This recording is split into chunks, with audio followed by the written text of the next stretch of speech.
चाय पिएं, खामोशी को अपनाएं, किसी की बातों में ना आएं, चुपके चुपके से बाकिरदार और इल्म रखने वाले लोगों से ताल्लुकात बढ़ाएं, गैर ज़रूरी लोगों को संजीदगी से ना लें, अपने जज्बात को बढ़ा चढ़ाकर पेश ना करें, पुरसुकून रहें।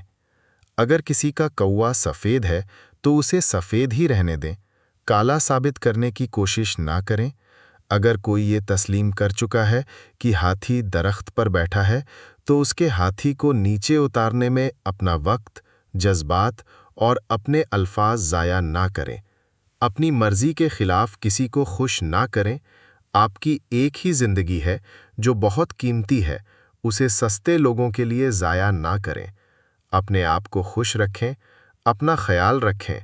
आप खुद के लिए बहुत ज़रूरी हैं। अपने आप के लिए खुद को बहुत अहम रखें। अपनी पहली तरजीह अपना आप रखें और आज़ादाना ज़िंदगी गुजारें।